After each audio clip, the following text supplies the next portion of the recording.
हम लोग की बातचीत रिकॉर्ड भी हो रही है और इसका जी मकसद है कि जो बात मैं आपको समझाऊं वो जी दुनिया को भी समझाई जा सके और इस महापरिवर्तन में सभी लोगों को की अपनी भूमिका पैदा की जा सके, लोगों को जोड़ा जा सके।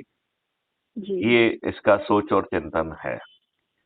तो आपको ओके। कुछ थोड़ा बहुत क्राइम फ्री भारत, उसके 21 लक्ष्य और कैसे महापरिवर्तन जमीन पे उतरेगा, कैसे हमारा जी देश बदल जाएगा, इसका कुछ आपको समझने का मौका मिला है क्या? आपको शायद कुछ फीड उन्होंने शेयर किए हो, अ, जी। राजीव जी हाँ ने? जी। हाँ, उन्होंने शेयर की थी, पर एक्चुअली ऑनेस्टली बताऊं तो मैं थोड़ा सा पढ़ नहीं पाई थी, वर्बली पढ़ा था मैंने।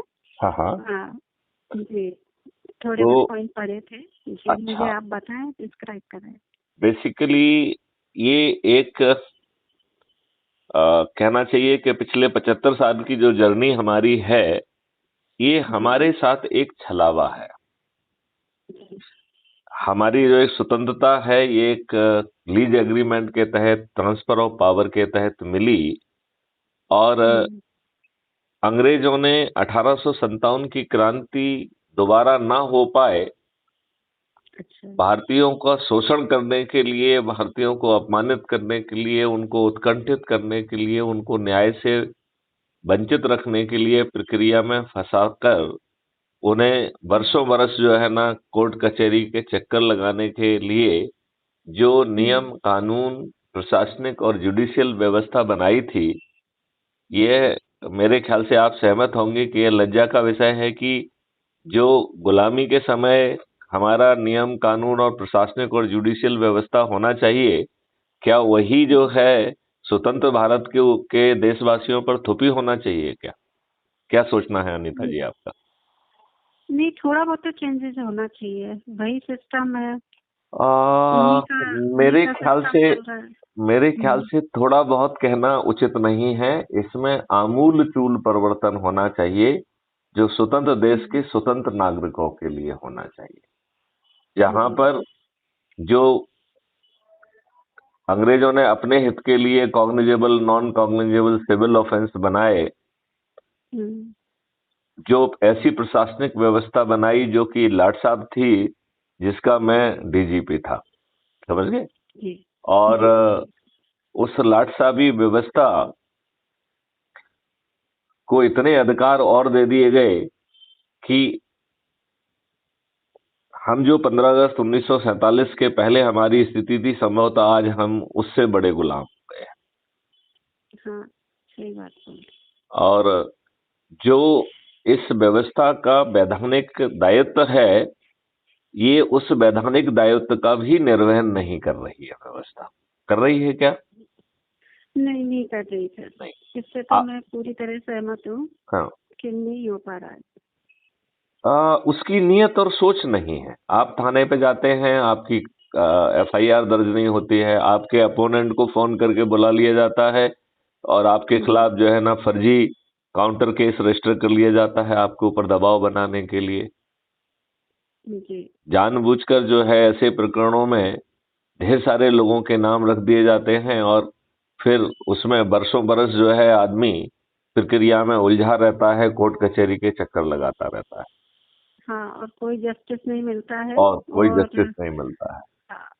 और और इवन उसको भी नहीं मिलता है, दोनों को ही नहीं मिल पाता है। और अभी तो एक सिस्टम और हो गया है, एनकाउंटर सिस्टम हो गया है, तो उसके तहत खुद ही अ, खुद को ही जस्टिफाई कर रहे हैं, उसको जस्टिस को सब अपने हाथ में ले रहे हैं, सब कानून अपने हाथ में ले रहे हैं। इस तरह की व्यवस्था चल रही है।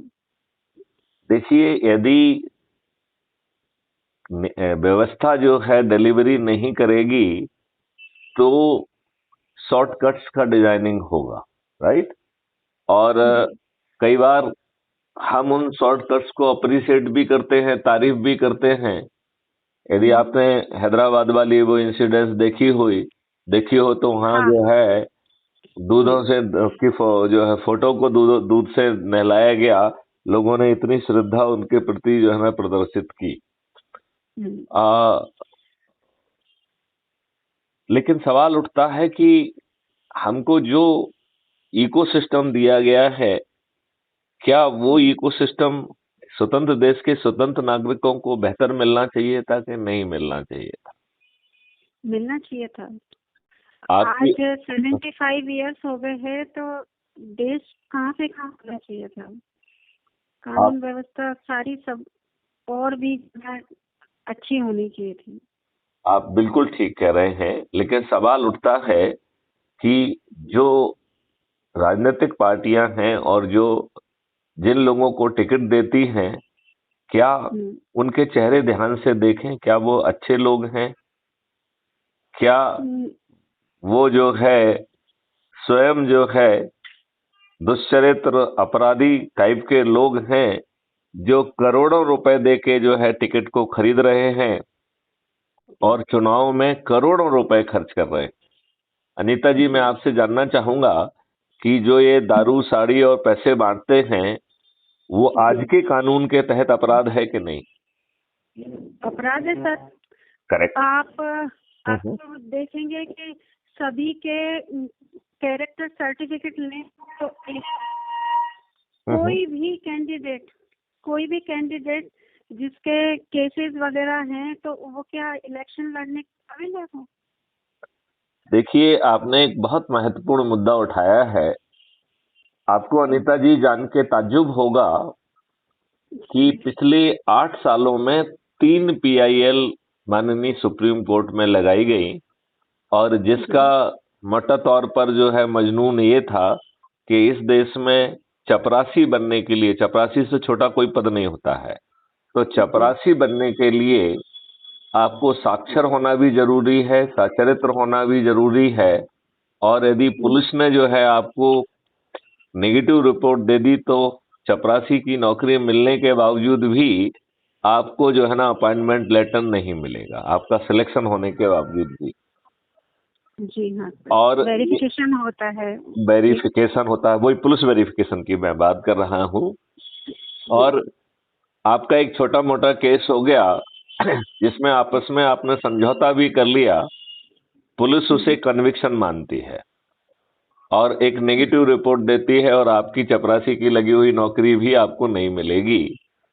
तो उस पीआईएल में, उन तीनों पीआईएल में ये कहा गया, तो फिर जो है देश के कानून के निर्माता और भाग्य विधाता ये अनपढ़ गंवार बाहुबली दुष्चरित और अपराधी क्यों? आपको अनीता जी जान के अच्छा लगेगा कि तीनों प्रकरणों में माननीय सुप्रीम कोर्ट ने वो पीआईएल को ग्राह्य भी किया और दिशा निर्देश भी जारी किए। उन्होंने कहा कि मैं पीआईएल कर्ताओं से जो ना सहमति रखता हूं और पार्लियामेंट से निवेदन करता हूं कि जो पीपल्स रिप्रेजेंटेटिव एक्ट है उसमें एक लाइन का संशोधन कर दिया जाए कि आपराधिक रिकॉर्ड के लोगों को टिकट नहीं दिया जाएगा। ठीक है ना? मतलब जो जिनका आपराधिक रिकॉर्ड होगा वो टिकट की पात्रता नहीं रखेंगे, यह नियम में प्रावधान करना था एक लाइन का अमेंडमेंट करके। 8 वर्ष के बाद जो है उस पर तो कार्रवाई नहीं की, लेकिन यदि हम इन पार्टियों का और राजनेताओं का चरित्र देखें तो उन्होंने और बड़ी संख्या में अपराधियों को टिकट दिए। देखिए, मैं कुछ आंकड़ों के आईने में आपको ये बात समझाता हूं। तो अभी जो वर्तमान पार्लियामेंट 2019 से 2024 का जो अभी चालू पार्लियामेंट है उसमें 42% मेंबर ऑफ पार्लियामेंट जो उन्होंने इलेक्शन कमीशन में अपना एफिडेविट दिया है उसके हिसाब से आपराधिक रिकॉर्ड के हैं, उनके अपने खुद के एफिडेविट के अनुसार, पुलिस की रिपोर्ट नहीं कह रहा हूं मैं, उनके अपने एफिडेविट के हिसाब से 42% मेंबर ऑफ पार्लियामेंट आपराधिक रिकॉर्ड के हैं और 29% जघन्य अपराधों के अपराधी हैं, हत्या, लूट, डकैती, किडनैपिंग, बलात्कार जैसे। राइट? अब अभी जो 2022 में पिछले वर्ष जो उत्तर प्रदेश में चुनाव हुए उसमें ये संख्या बढ़ के 51% हो गई। उत्तर प्रदेश की जो विधानसभा है उसमें 403 सदस्य हैं, उनमें से इनकी एफिडेविट के अनुसार 205 लोग जो है वो आपराधिक चरित्र के हैं, जो 51% हो गया। मतलब ये बढ़ के 42 से 51% हो गया। इस वर्ष जो कर्नाटका का 10 मई को चुनाव हुआ, उसमें यह संख्या बढ़ के 55% हो गई। और अभी जो 5 राज्यों का चुनाव हुआ है, इसके आंकड़े अभी स्पष्ट नहीं है। मैं ऐसा अनुमान लगाता हूं कि इसमें 60-65% तो हो ही गया होगा जी। तो जहां एक और 3-3 बार सुप्रीम कोर्ट कह रहा है कि साहब आप एक लाइन का संशोधन कर दीजिए, वो तो किया नहीं जा रहा है, उसका उल्टा अपराधियों को ही प्रेफरेंस दिया जा रहा है। हाँ, और हाँ, वो बड़ी संख्या में धन बांट रहे हैं, दारू बांट रहे हैं, साड़ी बांट रहे हैं, जो अपने आप में एक आपराधिक कृत्य है। मतलब ये जीत भी आपराधिक कृत्य के साथ रहे हैं। और सबसे बड़ी बात है, ये हमारे रिप्रेजेंटेटिव कहलाते हैं, ये हमें रिप्रेजेंट भी नहीं करते हैं। ये ना तो हमारी बात पार्लियामेंट में कहते हैं, ना विधानसभा में कहते हैं, ना पब्लिक फोरम पे कहते हैं। ये पार्टियों के हाई कमांड के सामने बहुत ही बौने हैं, बंधुआ मजदूर जैसी इनकी स्थिति है। ये पार्टी कमांड के हिसाब से ही पार्टी की बात करते हैं। तो फिर ये हमारे प्रतिनिधि हैं या पार्टी के प्रतिनिधि हैं? पार्टी के प्रतिनिधि है सर। बिल्कुल, आपने ठीक कहा। खुले में आचार संहिता का उल्लंघन करते हैं, कुछ भी स्टेटमेंट देना, इनको ये क्या अपने को रिप्रेजेंट करेंगे, इनको बोलने तक का भी नहीं है कि किस तरह से किस बात के लिए बोला जाना है, कौन सा मुद्दा उठाना है, किस मुद्दे पर लड़ना है, किस तरह से बात करनी है। तो अब एक चीज बड़ी स्पष्ट है कि आजादी के 75 साल के बाद भी इन्होंने गुलामों के नियम कानून ही हमारे ऊपर थोप के रखे हैं, वही इकोसिस्टम हमारे ऊपर थोप के रखा है। और इनसे किसी अच्छे आचरण की अपेक्षा करना उचित नहीं है। और उसमें सभी पार्टियां सम्मिलित हैं, किसी एक पार्टी का नाम लेना उचित नहीं है। ये बात मानते हैं कि नहीं मानते हैं? इवन भाजपा भी एक नहीं कह सकती है कि मेरा आचरण बेहतर रहा। तो अब सवाल उठता है कि हम लोग ऐसा ही बात करते रहेंगे या कुछ बदलाव संभव है? तो क्राइम फ्री भारत ने 21 महालक्ष्यों के मॉडल बनाए हुए हैं, टेक्नोलॉजी बनाई हुई है, और उनका कहना है कि यह देश बदल जाएगा। मात्र जो है 9 दिन में ये चमत्कार संभव है, यदि हम और आप शपथ लेके अपनी शपथ का ही पालन करें, जिसमें ना तो हमें 5 पैसे खर्च करना है, ना ही हमें जो है कोई चक्का जाम करना है, ना जुलूस लगाना है, ना कोई किसी का जो है पुतला जलाना है, ना चक्का जाम करना है, ना कलेक्टर एसपी के पास जाकर आवेदन देना है, पिटीशन देना है, ना ही कोर्ट में पिटीशन लगाना है, और ना ही जो है जंतर मंतर पे रामलीला मैदान या शाहीन पार्क में जाकर कोई प्रदर्शन करना है। इसको बिना किए यदि हम लोग जो है सिर्फ जो है अपनी शपथ का पूरा कर दें, और तो 9 दिन में चमत्कार हो जाएगा। तो अनीता जी, एक तो मैं आपसे ये अनुरोध करूंगा कि जो डॉक्यूमेंट है एक बार जरूर आप उन्हें पढ़िए, तो आपको और क्लियरिटी आ जाएगी। और उसमें बहुत सारी घोषणाएं भी हैं। वो घोषणाएं आप देखेंगे तो उसमें आपको एक 9 घोषणाएं हमने की हैं जो 21 लक्ष्यों के तहत ही हैं। उससे आपको एक महापरिवर्तित भारत की एक छोटे से एक पेपर में झलक मिल जाएगी। और ताज भी आपके सिर पे होगा, ये भी उस घोषणा में, वो एक नीले रंग की घोषणा है, उसमें वो सब चीजें भी दी गई हैं। ठीक है ना? तो अनीता जी, आप अपने लिए और अपने बच्चों के लिए अच्छे भारत को चाहती हैं क्या? जी जरूर। ओके, तो क्या इसके सॉरी नहीं, आप कहिए, आप कुछ कहना चाह रहे थे, कहिए। हाँ, ये भारत को खुशहाल देखने के लिए तो हमारे कितने नौजवानों ने कुर्बानियां दी है, तो क्यों नहीं हम इसके लिए एक बार फिर से कुछ संकल्प लेके कुछ करें। तो ये तो बहुत सुंदर, बहुत सुंदर, बहुत सुंदर। तो इसमें जनरली मैं 3 प्रश्न पूछता हूँ। पहला प्रश्न है कि अच्छा भारत चाहिए, जिसका जवाब आपने दिया है। और हर किसी का एक ही जवाब होता है कि हाँ हमें भी चाहिए और सबको भी चाहिए, ठीक है ना। लोग बाग ये भी जोड़ देते हैं कि हमें अकेला नहीं चाहिए, हर भारतवासी को चाहिए, ठीक है ना। इसके बाद दूसरा सवाल उठता है कि हमारी परिस्थितियां क्या है। तो दूसरा सवाल उठता है, और जो दूसरा प्रश्न मैं पूछता हूं कि क्या आप डरे हुए, सहमे हुए, सताए हुए, घबराए हुए, उत्पीड़ित व्यक्ति हैं जिसे आज की व्यवस्था ने चारों तरफ से तोड़ दिया है, उसका सोच और चिंतन जो है वो कुंठित हो गया है, वो रोजमर्रा की समस्याओं में जो है इतनी बुरी तरह से त्रस्त है कि वो जो है एन केन प्रकारेण जो है ना अपना समय पास कर रहा है, और उसमें इतनी सोच और क्षमता नहीं बची है कि वो पर्दे के आगे आए। तो ऐसा डरा सताया पर्दे के पीछे रहने वाला व्यक्ति क्राइम फ्री भारत का सदस्य है। तो आप जो है, जो दूसरा प्रश्न है कि क्या आप अपने आप को डरा सताया, सहमा, घबराया हुआ पाती हैं और पर्दे के पीछे रहना चाहेंगी, या पर्दे के आगे निडर और निर्भीक होकर पर्दे के आगे आकर चंद्रगुप्त की भूमिका निभाना चाहेंगी? जरूर, अगर ऐसा मौका मिला तो ये मेरा सौभाग्य होगा सर। और अभी तो माहौल ही इस तरह से बनाया हुआ है कि हर कोई, किसी के पास बहुत सारी समस्याएं हैं, डरा सहमा है, कोई भी खुल के आके बोलना नहीं चाहता, बहुत ही डरा हुआ है, कोई बोलना नहीं चाहता, कोई ऑब्जेक्शन करना नहीं चाहता। तो आपको मैं दूसरी कैटेगरी में मानूं कि आप भी डरी सहमी सताई है और परिवर्तन तो चाहती हैं अपने बच्चों के लिए, अच्छा भारत तो चाहती हैं, लेकिन पर्दे के पीछे रहना चाहेंगे, ये निष्कर्ष निकालूं कि नहीं?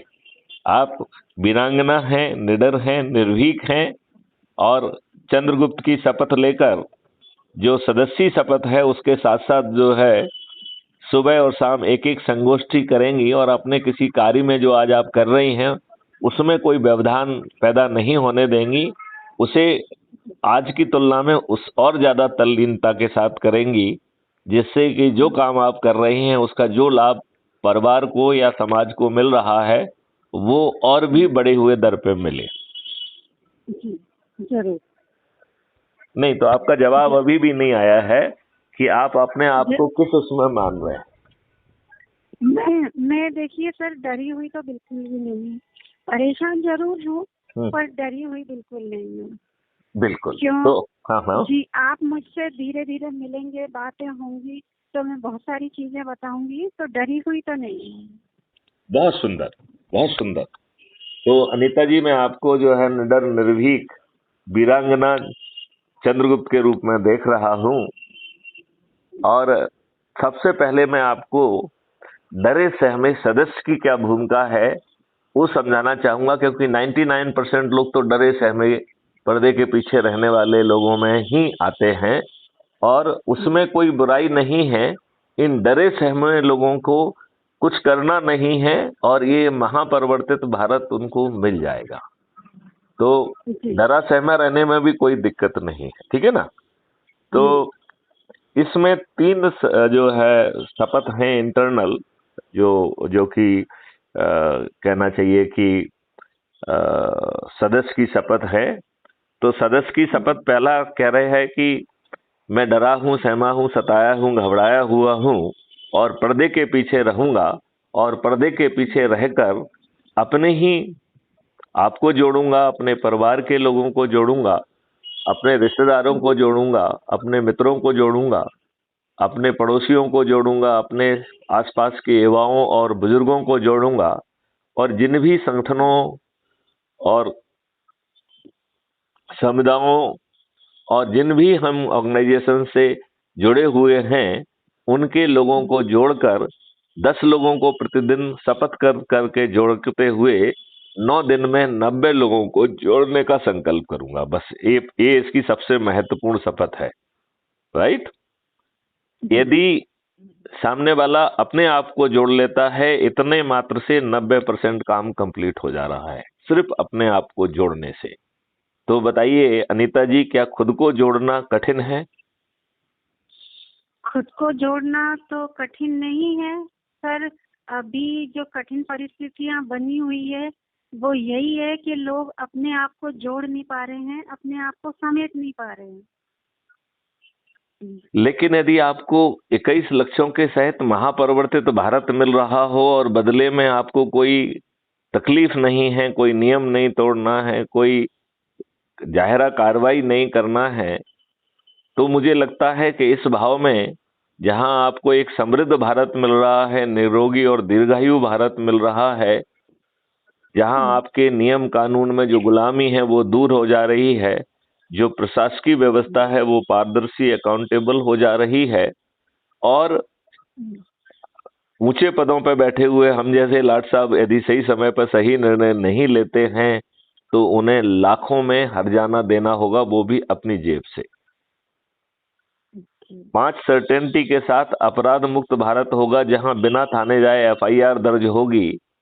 यदि किसी ने झूठी एफआईआर दर्ज की तो वो जेल में सड़ेगा। 15 दिन में ऐसे अकाट्य साक्ष्यों के साथ चालान पेश हो जाएगा जो आज की पुलिस सोच भी नहीं सकती है। क्राइम फ्री भारत ने एक वीडियो बेस्ड ट्रायल सिस्टम को डेवलप किया है जिसके तहत जो है अधिकतम 30 दिन में न्याय मिल जाएगा, और इसमें जजेस की या वकीलों की संख्या बाधा नहीं बनेगी। एक डिजिटल चित्रगुप्त को जो है ना वो किया गया है जिसमें राइट टू प्राइवेसी दिया गया है, और ये डिजिटल चित्रगुप्त के पास हर इंफॉर्मेशन होगी, इसीलिए फंडामेंटल राइट टू प्राइवेसी दिया है। और वह इतना पावरफुल होगा कि अपराधी अपराध करने की नियत से घर से निकलेगा तो उसे इसका अनुमान लग सकेगा और वो अपराध करने के पहले उसे गिरफ्तार कर सकेगा। शायद 2029 तक हम इस स्थिति में आ जाएंगे कि कम से कम जो पुराने नॉन अपराधी हैं, जाने पहचाने अपराधी हैं, वो अपराध करने के पहले गिरफ्तार कर लिए जाएंगे। और फिर इसमें 5वीं सर्टेनिटी है कि जब आपके पास ऐसा डिजिटल चित्रगुप्त है जो हर अपराधी की हर गतिविधि पर नजर रख रहा है और उसे अपराध करने के पहले गिरफ्तार करने की क्षमता रखता है, तो फिर हम अपराधी को अपराधी ही क्यों बने रहने दें, उसे रिहैबिलिटेट करके एक अच्छा इंसान बना दिया जाए जिससे पेट की आग को शांत करने के लिए उसे अपराध घटित ना करना पड़े। ये है 5 सर्टेनिटी के साथ अपराध मुक्त भारत। इसमें कि ना केवल आपको ये मिल रहा है बल्कि आज की जितनी समस्याएं हैं वो सब खत्म हो जाएंगी। जैसे आज देखिए केमिकल फर्टिलाइजर और पेस्टिसाइड के कारण हमारी जमीन ऊसर हो गई है। आज हम जो खाद्यान्न खा रहे हैं वो अन्न कैंसर का कारण बन रहा है। यही कारण है कि जहां ज्यादा अन्न पैदा किया गया है केमिकल फर्टिलाइजर और पेस्टिसाइड में से, वहां पर कैंसर ट्रेनें चल रही हैं। पंजाब इसका एक ज्वलंत एग्जाम्पल है, राइट। और तो आप ये देखिए कि हमारा जो दूध है, हम प्रतिदिन 16 करोड़ लीटर दूध पैदा कर रहे हैं, जबकि 65 करोड़ से भी ज्यादा लीटर दूध जो है प्रतिदिन कंज्यूम हो रहा है। इसका मतलब है प्रतिदिन 50 करोड़ से भी अधिक लीटर दूध जो है, जो कि टैंकरों में कृत्रिम जो है यूरिया आदि से बनाकर हम उसको कंज्यूम कर रहे हैं, जो कि कैंसर पैदा करेगा। यदि हमने इस बदलाव को अंगीकृत नहीं किया तो 2029 तक भारतवर्ष के हर 3 नागरिकों में से 2 नागरिक या तो कैंसर से पीड़ित होंगे या ऑटोनोमस डिसीज से पीड़ित होंगे। और जब 2 लोग अस्पताल में होंगे तो तीसरा व्यक्ति उसकी देखरेख में लगेगा कि नहीं लगेगा? लगेगा सर। तो जब 99% लोग जो है कैंसर से सीधे या इनडायरेक्ट रूप से लड़ रहे होंगे, तब हमारी मानसिक स्थिति कैसी होगी, आर्थिक स्थिति कैसी होगी, हमारी कृषि कैसी होगी, हमारा व्यवसाय कैसा होगा, हम कैसे होंगे? क्या ये आयुष्मान योजना के 5 लाख रुपए हमारी आवश्यकताओं की पूर्ति कर पाएंगे? नहीं, बिल्कुल नहीं। बिल्कुल नहीं और कर। 5 लाख तो मिल जाएंगे, पर और और कितनी सारी समस्या होंगी, कितनी सारी प्रॉब्लम होगी, वो अलग है। हमारे परिवार, हमारी ग्रोथ, हमारी प्रोग्रेस, ये सब चीजें इफेक्ट होंगी। और स्वयं को और परिवारजनों को जो है ना, मानसिक त्रासदी भी। जो शारीरिक त्रासदी है, जो शारीरिक कष्ट है, वो तो झेलना ही झेलना है, मानसिक कष्ट को भी झेलना पड़ेगा। तो क्या हमें क्राइम फ्री भारत के 21 लक्ष्यों के लिए क्या हम जुड़ भी नहीं सकते हैं? क्या हम, देखिए इस मॉडल में मैं 1 मिनट अनीता जी आपको समझाता हूं। देखिए कितना आसान सा मैथमेटिकल मॉडल है ये, ठीक है ना। यदि हम ये माने कि मैथिली शरण गुप्त ने आज ही इस अभियान को चालू किया, आज ही अभी, राइट, और अनीता जी जैसी हमने 9 व्यक्तियों को इसी तरीके से विस्तार से समझाकर उन्हें शपथकृत किया और संकल्पित किया, तो आज रात तक हम 10 लोग हो जाएंगे कि नहीं हो जाएंगे? 1 + 9 = 10 हो जाएंगे कि नहीं? और ये 10 के 10 लोग शपथकृत हैं, संकल्पित हैं कि वो आगे आने वाले 9 दिन तक 10-10 लोगों को जोड़ेंगे। बस इतना ही काम करना है, राइट। तो हम दूसरे दिन कल जो है 100 हो जाएंगे कि नहीं हो जाएंगे? जरूर। तीसरे दिन 1000, चौथे दिन 10,000, 5वें दिन 1 लाख, 6वें दिन 10 लाख, 7वें दिन 1 करोड़, 8वें दिन 10 करोड़ और 9वें दिन 100 करोड़। तो आपको ये बात लगेगी कि साहब आप इतने समय तक, लंबे समय तक डीजीपी रहे हैं, 7 साल तक डीजीपी रहे हैं, आपने हर तरीके की चीजों को समझा है, आपने जमीनी हालातों को भी समझा है, तो फिर क्या ये मैथमेटिक्स का मल्टीप्लिकेशन जमीन पर जो है ना सही साबित होगा? तो प्रथम दृष्टया ऐसा लगता है कि नहीं, ये तो साहब बड़ा मुश्किल है, कैसे होगा, ये तो नहीं हो पाएगा, राइट। लेकिन यदि हम इसी मॉडल को जरा उल्टे ढंग से समझाएं तो आपको लगेगा ये बहुत ही आसान है, ठीक है ना। देखिए 9वें दिन 9 करोड़ लोग 10-10 लोगों को जोड़कर 90 करोड़ लोगों को 9वें दिन जोड़ रहे हैं, और 9वें दिन के शाम तक हमारे 100 करोड़ का संकल्प पूरा हो जा रहा है। इसका मतलब है 90 करोड़ लोगों को किसी को नहीं जोड़ना है, उनके जुड़ने मात्र से एक संकल्प पूरा हो जा रहा है। तो 100 करोड़ में से 90 करोड़ को किसी को नहीं जोड़ना है, मात्र जुड़ने से संकल्प पूरा हो जाएगा। तो फिर प्रश्न उठता है कि क्या हम इतने महान परिवर्तन के लिए, जिसमें हमें कोई कष्ट नहीं हो रहा है, हमें कोई चक्का जाम नहीं करना पड़ रहा है, कोई रिस्क नहीं लेना पड़ रही है, मात्र जुड़ने से हमारा 90% काम पूरा हो जा रहा है, तो क्या ये कठिन है? नहीं है। अब मैं आपसे दूसरा प्रश्न पूछता हूं कि जो 8वें दिन 9 करोड़ लोग जुड़े हैं, उन्हें 9वें दिन 10-10 लोगों को जोड़ना है। तो पूरी 140 करोड़ लोगों में से मात्र 9 करोड़ लोगों को ही 10 लोगों को जोड़ना है। तो क्या मात्र 9 करोड़ को 10 लोगों को जोड़ना कठिन है क्या? परिवार के 1-2 लोग हो गए, एक आध रिश्तेदार, एक आध मित्र, एक आध पड़ोसी, 10 एक बहुत छोटी संख्या है कि नहीं है? जी। यदि हम हमारे 9 करोड़ लोग 10-10 को जोड़ लेते हैं तो हमारा 99% काम पूरा हो गया, राइट। जी। 7वें दिन जो है 90 लाख लोग जुड़ रहे हैं और उनके पास 2 दिन है, तो 90 लाख लोगों को केवल 20 लोगों को जोड़ना है। उसके एक दिन पहले 9 लाख लोग जुड़े और उनके पास 3 दिन हैं, तो केवल 9 लाख लोगों को ही 30 लोगों को जोड़ना है। उसके पहले 90,000 लोग जुड़े और उनके पास 4 दिन थे, तो 90,000 लोगों को ही 40 लोगों को जोड़ना है। उसके एक दिन पहले 9,000 लोग जुड़े और उनके पास 5 दिन थे, तो 10-10 के हिसाब से 5 दिन में केवल 9,000 लोगों को ही 50 लोगों को जोड़ना है। उसके एक दिन पहले 900 लोग जुड़े और उनके पास 6 दिन थे, तो मात्र 900 लोगों को ही 60 लोगों को जोड़ना है। और उसके एक दिन पहले 90 लोग जुड़े और उनके पास 7 दिन थे, तो केवल 90 लोगों को ही 70 लोगों को जोड़ना है। और उसके एक दिन पहले 9 लोग जुड़े थे, उनके पास 8 दिन थे, तो केवल 9 लोगों को ही 80 लोगों को जोड़ना है। और पहले दिन जो मैथिली शरण गुप्त ने सबको जोड़ना चालू किया था, तो केवल एक व्यक्ति के पास पूरे 9 दिन थे, लिहाजा मैथिली शरण गुप्त को केवल 90 लोगों को जोड़ना था। तो मैं अनीता जी आपसे पूछना चाहता हूं, इतने बड़े महान परिवर्तन में, जिसमें आपकी जेब का पैसा भी खर्च नहीं हो रहा है, इतने महान जो है ना आपके नियम कानून से लेके हर चीज बदल जाएगी, इकोसिस्टम बदल जाएगा, उसके लिए क्या आपको ये कठिन मॉडल लगता है या आसान लगता है? नहीं, कठिन तो नहीं है सर। कठिन नहीं है। हाँ, अब आसान है, बस लोगों को समझाना मुश्किल है।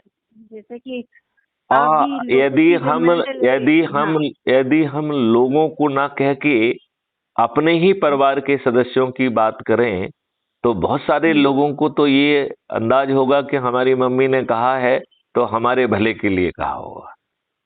जी, बात मानते हैं कि नहीं?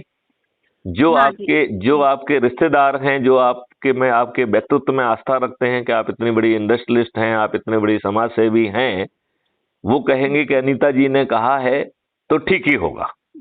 और फिर जी, ठीक नहीं भी होगा तो हमारे जेब से कौन से पैसे लग रहे हैं, हमें कौन सा जुलूस निकालना है, हम कौन से किसी के पास पिटीशन देने जा रहे हैं, हम कौन से दिल्ली में जाके वो कर रहे हैं, तो हमें खोने के लिए भी तो कुछ नहीं है ना। तो जी, जब आप अपने से जुड़े लोगों को कहेंगे, तो आपको नहीं लगता है कि ये और भी आसान होगा? क्योंकि आप अजनबी जनता के पास नहीं जा रहे हैं, आप किसके पास जा रहे हैं? अपने ही परिवार के सदस्यों के पास, अपने ही रिश्तेदारों को, अपने ही मित्रों को, अपने ही पड़ोसियों को, अपने आसपास के युवा साथी और बुजुर्गों को, और जिन संगठनों से आप इतने वर्षों से जुड़े रहे हैं, उनमें तो लोगों को आपके प्रति श्रद्धा होगी कि नहीं होगी? और जिसमें 90% लोगों को किसी को नहीं जोड़ना है, ये बात समझ रहे हैं ना? 90% लोगों को किसी को नहीं जोड़ना है, जी, केवल 9% लोगों को ही 10 लोगों को जोड़ना है। तो बहुत, मेरे ख्याल से तो बहुत आसान होना चाहिए।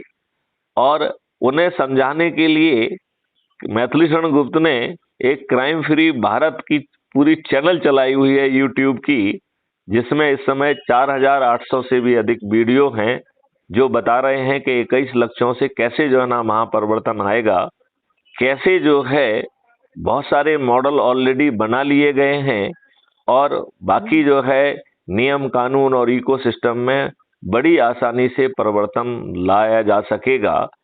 तो हर व्यक्ति को अपनी जबान से समझाने की जरूरत नहीं है, उसे crime free Bharat YouTube channel पर जाकर उसे सब्सक्राइब करना है, और जो वीडियो अच्छा लगता है उसे डाउनलोड करके रख लेना है, और उसे साथ में बैठ के देखना है और चर्चा करना है।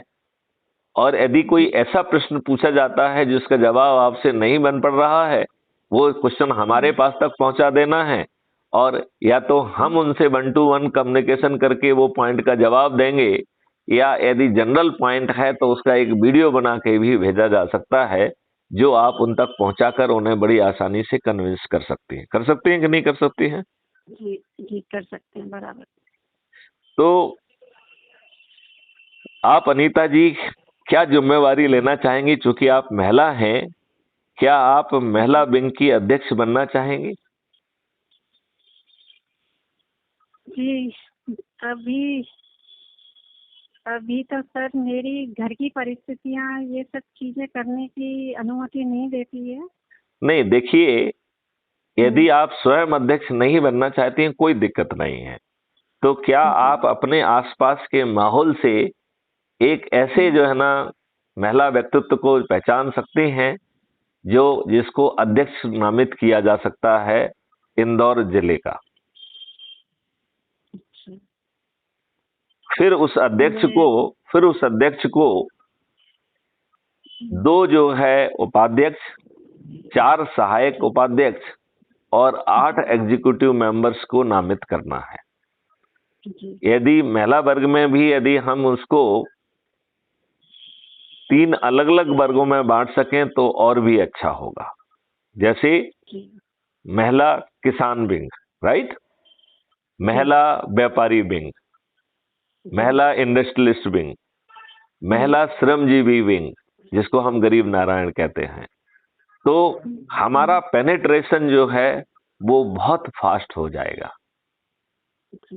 तो क्या मैं आपसे इस बात का निवेदन कर सकता हूं कि आप जो है हमें उचित लोगों को पहचान करके उनकी सूची बनाकर उनसे वार्तालाप करके इस तरीके से संगठन को खड़ा करने में आप मेरी मदद कर सकती हैं क्या? और फिर जो है, जरूर सर। हाँ, और फिर जो है इसी तरीके की व्यवस्था हम sub division level, block level पे और टाउन लेवल पर करना चाहेंगे। और आगे चल के जो है यही व्यवस्था हम संभाग, रीजन और राज्य स्तर पर भी करना चाहेंगे। और फिर यही व्यवस्था हम सभी राज्यों में करना चाहेंगे। यदि हमने सही व्यक्ति को टैप कर दिया तो हम बड़ी आसानी से ये काम कर पाएंगे। अच्छा, बहुत सारे संगठन ऑलरेडी हैं, क्या हम उन संगठनों की सूची बना सकते हैं क्या? क्या हम उन संगठनों से संवाद कर सकते हैं क्या? और यदि जो संगठन के वर्तमान मुखिया या अध्यक्ष हैं, यदि उन्हें लगता है कि वो बहुत ज्यादा बिजी हैं, तो अपने ही ग्रुप में जो थोड़ा सा कम बिजी है और ज्यादा एनर्जी वाला व्यक्ति है, क्या हम उसे उस संगठन का क्राइम फ्री भारत प्रतिनिधि अध्यक्ष घोषित कर सकते हैं क्या? और फिर उस अध्यक्ष के माध्यम से क्या हम 2 उपाध्यक्ष, 4 सहायक उपाध्यक्ष और 8 एग्जीक्यूटिव मेंबर को नामित कर सकते हैं, जिनको आमने सामने या वीडियो कॉन्फ्रेंस के माध्यम से ब्रीफ भी किया जाएगा और आगे की गतिविधियों को बढ़ाने के लिए कार्रवाई की जाएगी। और मुद्दे की बात यही है कि हर व्यक्ति को या तो जो है सदस्य डरे सहमे सदस्य की शपथ लेना है, जिसमें उसे 90 लोगों को जोड़ने का संकल्प लेना है, और या वो चंद्रगुप्त का शपथ लेना है, जिसके तहत उसे सदस्य की भूमिका के तहत 90 लोग और चंद्रगुप्त की भूमिका के तहत 2 जो है संगोष्ठियां लेना है। और वो संगोष्ठियां इस प्रकार लेना है कि जो आप काम कर रहे हैं उसमें व्यवधान ना हो। तो अज्यूम करिए कि यदि आपका कोई व्यक्ति अस्पताल में एडमिटेड है, तो हम जब अस्पताल जा रहे हैं तो अपने मरीज के साथ साथ आसपास के और मरीजों की भी कुशल से पूछ लें, और यदि संभव है कि उन लोगों से बातचीत करके उन्हीं की संगोष्ठी कर ली जाए। राइट? जैसे हम किसी शादी ब्याह में जा रहे हैं तो जनरली हम 2-4 लोगों जो जान पहचान के उनसे बात करते हैं, अपना लिफाफा पकड़ाते हैं, घर पे वापस आ जाते हैं। राइट? यदि हम वहां जाते हैं और अधिक से अधिक लोगों से संपर्क करके उनकी कुशलक्षेम जानते हैं और उन्हीं से वहां पे 15 मिनट का समय लेके यदि हम इस विषय पर संगोष्ठी करके लोगों को जोड़ने की इस मुहिम में यदि हम आगे बढ़ेंगे, तो बताइए हम बिना अपने काम में व्यवधान डाले बड़ी आसानी से काम कर पाएंगे कि नहीं कर पाएंगे?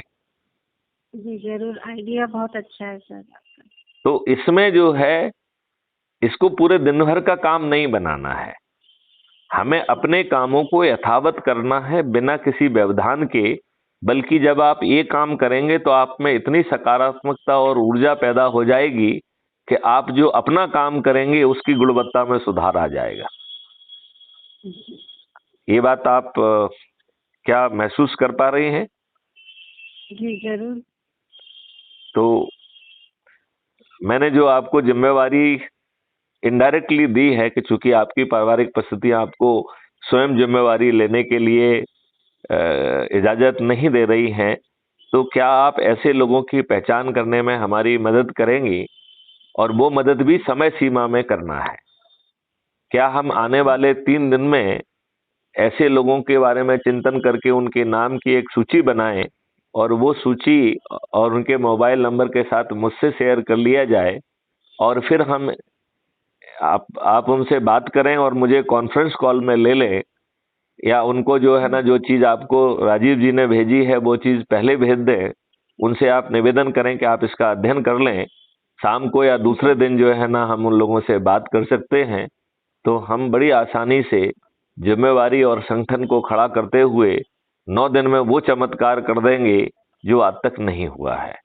इसमें एक और बहुत बड़ा फायदा है कि जो अधिक से अधिक लोगों को जोड़ेगा, यदि आपने नीला वाला जो है ना घोषणाएं पढ़ी हैं, तो उसमें कहा गया है कि राष्ट्रीय स्तर पर सबसे अधिक लोगों को जोड़ने वाला व्यक्ति इस देश का प्रधानमंत्री बनेगा। जो दूसरे और तीसरे नंबर का व्यक्ति होगा वो उप प्रधानमंत्री बनेगा, जो 40-45 में आ जाएगा वो केंद्रीय मंत्री बनेगा, और जो 543 में आ जाएगा उसे सांसद का टिकट भी मिल जाएगा, और वो बिना खर्च किए जीत भी जाएगा। तो इसमें अच्छा भारत भी मिल रहा है। 21 लक्षों के साथ हम निरोगी, दीर्घायु और समृद्ध भी हो रहे हैं। किसानों की आमदनी 5 गुना, और जो श्रमजीवी लोग हैं उनकी आमदनी 10 गुना। और ऐसे परिवार जिनके पास ना शिक्षा है ना हुनर है, आज जो 2 जून का खाना उन्हें नसीब होगा कि नहीं होगा ये पक्का नहीं है, ऐसे व्यक्तियों को, ऐसे परिवारों को हुनर भी दिया जाएगा, प्रायोगिक शिक्षा दी जाएगी, और उन्हें जो है टूल्स भी दिए जाएंगे, आवागमन का साधन भी दिया जाएगा, और कोई भी चीज मुफ्त नहीं दी जाएगी।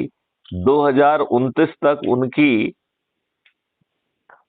आमदनी 1 लाख रुपए प्रति माह प्रति परिवार हो जाएगी, और क्रय शक्ति 2 लाख रुपए प्रति माह। अब बताइए, यदि सबसे कमजोर वर्ग का व्यक्ति, यदि उसके परिवार की प्रतिमाह की आमदनी यदि 2 लाख रुपए क्रय शक्ति उसकी होती है, तो वो अच्छे घर में रहने की पात्रता रखेगा कि नहीं रखेगा? रखिएगा सर। अपने बच्चों को अच्छी शिक्षा, अच्छा खान पान दे पाएगा कि नहीं दे पाएगा? दे पाएगा।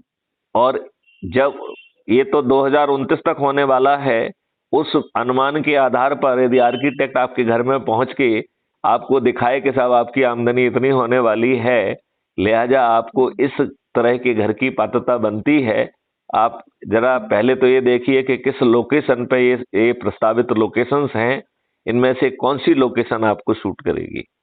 इसके बाद वो आपको मॉडल्स दिखाए कि साहब ये मॉडल्स हैं, इनमें से कौन सा मॉडल आपके टेस्ट को ज्यादा सूट कर रहा है। फिर उसने मॉडल को जो ना टिक कर लिया, फिर वो आपसे कह रहा है कि आप बताइए कि आपके टेस्ट के हिसाब से आप कहाँ बैठ के चाय पीना चाहेंगे, कहाँ बैठ के ये करना चाहेंगे, तो आप कितनी बड़ी खिड़कियां चाहेंगे, स्विचेस कितने ऊपर चाहेंगे।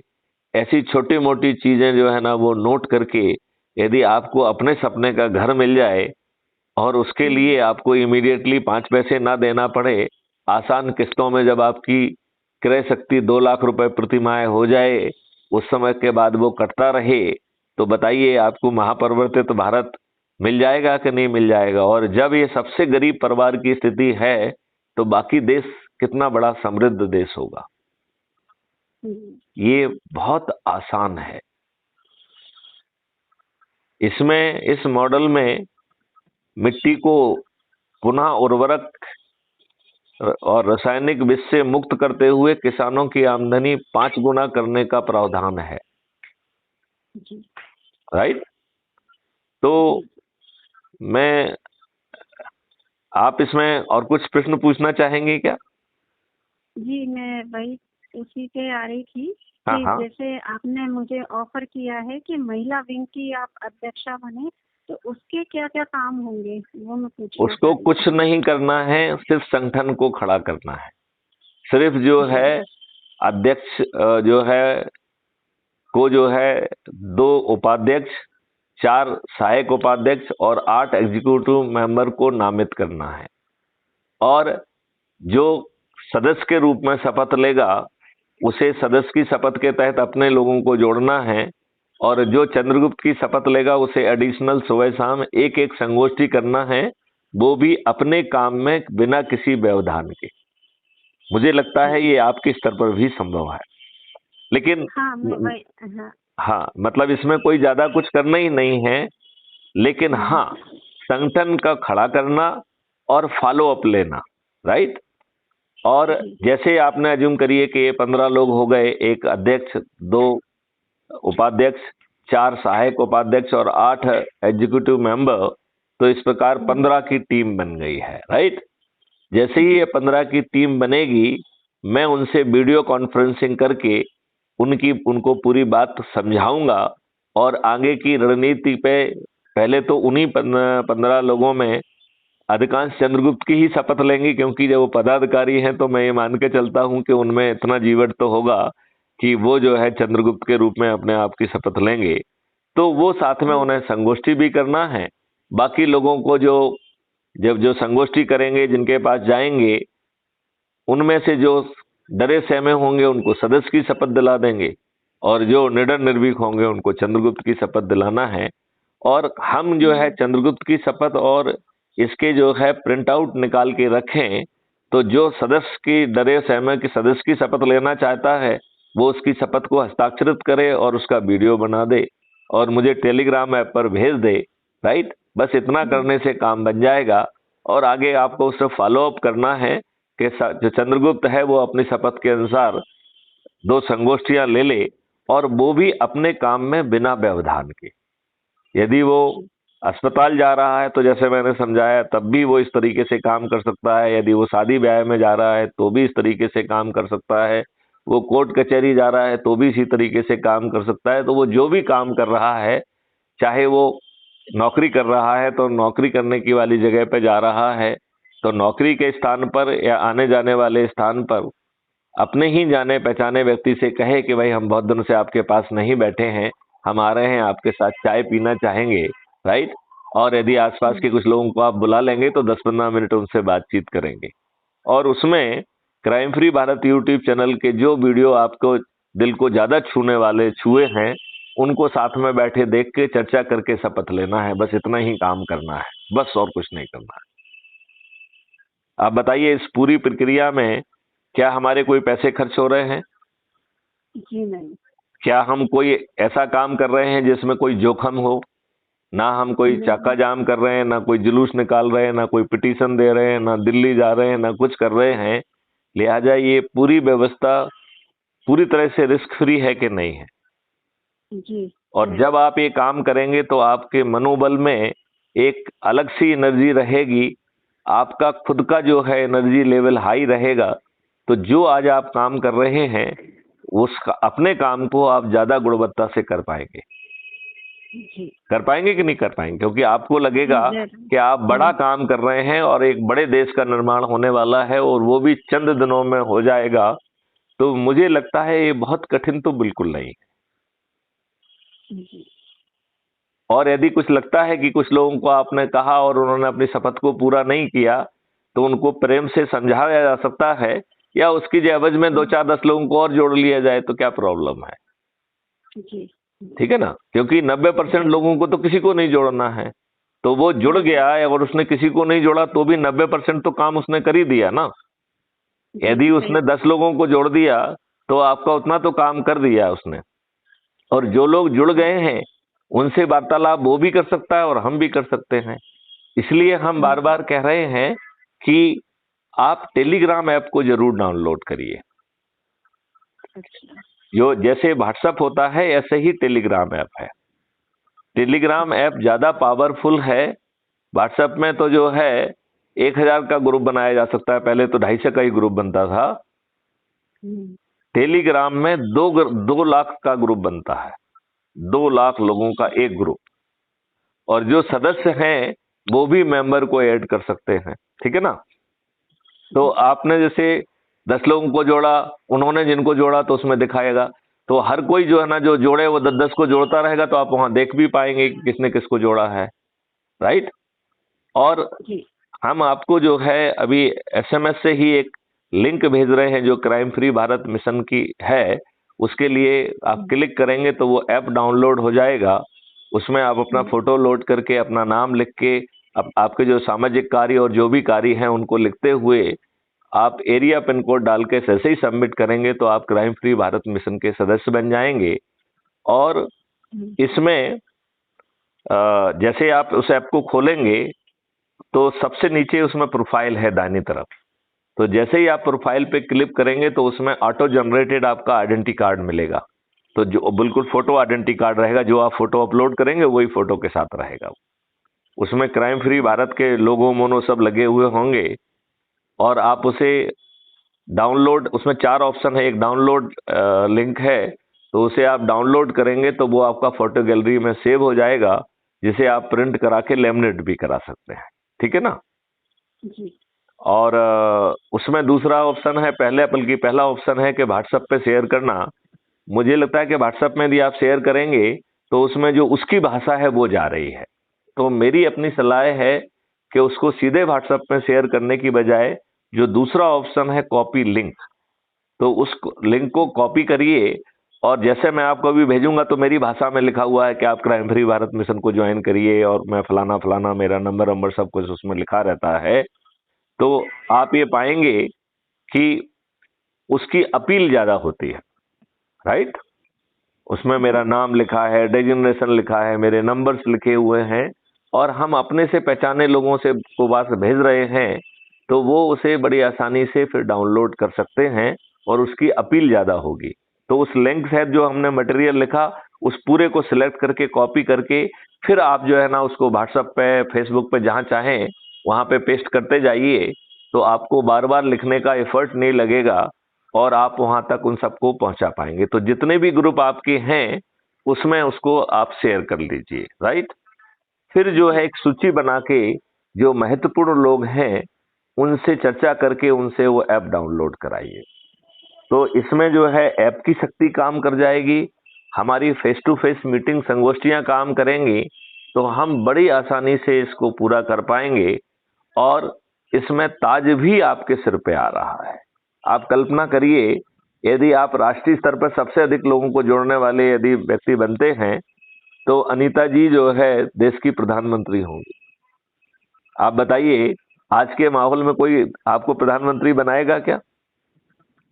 यदि राज्य स्तर पर आप नंबर 1 पे आ गए तो आप मुख्यमंत्री बनेंगे और सामने वाला कहता है कि नहीं साहब मैं नहीं बनना चाहता हूं, तो यदि वो रिफ्यूज करेगा तो उससे नीचे वाले का जो है ना मौका मिलेगा, यदि दूसरा वाला भी रिफ्यूज करेगा तो तीसरे को मौका मिलेगा। ये तो घोषित पॉलिसी है। तो बताइए, आम के आम गुठलियों के दाम है कि नहीं है? जी है ना। क्या मैं आपको कन्विंस कर पाया या आपको लगता है कि नहीं अभी आप ठीक ढंग से कन्विंस नहीं हुई हैं? मैं हुई हूँ जी। जी। तो मैं आपको लिंक भी भेज रहा हूं और आपसे अनुरोध करूंगा कि जो टीम हम आपके माध्यम से खड़ी करना चाहते हैं आप उसमें जो है ना यदि भूमिका निभाएंगी तो देश का भला होगा, आपको और आपके बच्चों को एक महापरिवर्तित भारत मिलेगा जिसमें गुलामों के नियम कानून बदल जाएंगे, संगे असंगे और सिविल ऑफेंसेस का जो आर्टिफिशियल डिफरेंस है वो खत्म हो जाएगा। आपको एक ऐसी प्रशासनिक व्यवस्था मिलेगी जो पूरी तरह से पारदर्शी, अकाउंटेबल और संवेदनशील होगी। यदि ऊंचे पदों पर बैठे हुए जो आज के लाट साहब हैं यदि वो सही निर्णय नहीं लेंगे तो उन्हें लाखों में हर्जाना देना होगा जो संभवतः उनकी क्षमता और औकात के बाहर होगा। लिहाजा वही बेबस होके अच्छा काम करेंगे और पूरा जो है ना इकोसिस्टम बदल जाएगा। और यदि आप उसको आगे पढ़ेंगे तो इसमें इतनी धन की वर्षा हो रही है कि भारत सरकार के पास 20 गुना ज्यादा धन आ जाएगा। तो जब भारत सरकार के पास बिना टैक्स के 20 गुना पैसा आ रहा है तो क्या भारत सरकार को अपने देशवासियों से टैक्स लेना चाहिए क्या? नहीं लेना चाहिए। तो टैक्स फ्री भारत होगा। हर व्यक्ति के 2 अकाउंट होंगे, तो जब आपके खीसे में पैसे नहीं है, जेब में पैसे नहीं है, तब भी आपकी चेक बाउंस नहीं होगी क्योंकि आपके ही डेबिट अकाउंट में उतनी डेबिट एंट्री करके आपके अर्निंग अकाउंट में ट्रांसफर होकर आपकी चेक क्लियर हो जाएगी। और जब आपके पैसे जो है ना आप अर्न करेंगे तो धीरे धीरे आसान किस्तों में वो पट जाएगा। तो बताइए, आपको किसी दूसरे से कर्ज लेने की जरूरत है क्या? नहीं। तो ना केवल टैक्स मुक्त भारत, आपको कर्ज मुक्त भारत भी मिलेगा। जब आपको टैक्स नहीं देना है तो ढेर सारे जो डिपार्टमेंट जो आज टैक्स में लगे हुए हैं ये सब जो है खाली हो जाएंगे, इन्हें रीट्रेंड किया जाएगा और ये फिर आपके सपोर्ट के लिए होंगे। तो यदि एज्यूम करिए कि आपने चेक जारी की और वो जो है अर्निंग नहीं कर रहे हैं तो ये सपोर्ट सिस्टम अभी तो आपको नोटिस देता है कि हमारे ऑफिस में हाजिर हो, नहीं तो हम ये कर देंगे, वारंट जारी कर देंगे, सम्मन जारी कर देंगे। आने वाले समय में ऐसा नहीं होगा। वो आपसे पूछेंगे अनीता जी आपने बहुत सारी चेक काट दी हैं और आपकी ढेर सारी डेबिट एंट्री हो गई हैं और आपकी अर्निंग नहीं हो पा रही है, तो आप क्या 15 मिनट का समय देंगे? आपको कब सहूलियत होगी? मैं आपके बताए स्थान पे आ रहा हूं और मैं आपकी चीजों को समझना चाहूंगा और आपकी जो भी समस्याएं हैं उनका मैं समाधान करूंगा। तो बताइए, पूरा इकोसिस्टम बदल गया कि नहीं बदल गया है? बदल गया। आज तो ये दुष्ट लोग क्या कहते हैं कि आपको हिदायत दी जाती है कि इतने बज के इतने मिनट में मेरे कार्यालय में पहुंचिए, और यदि आप नहीं पहुंचेंगे तो आपके खिलाफ हम वारंट जारी कर देंगे, ये कर देंगे, वो कर देंगे, आपकी संपत्ति जब्त कर देंगे, आपको जेल भेज देंगे। कहते हैं कि नहीं कहते? जी सर कहते हैं। तो बताइए, यदि आपको ये नया इकोसिस्टम अच्छा लग रहा है तो ये आपको नहीं लगेगा कि आपके और आपके बच्चों को ये नया इकोसिस्टम मिलना चाहिए?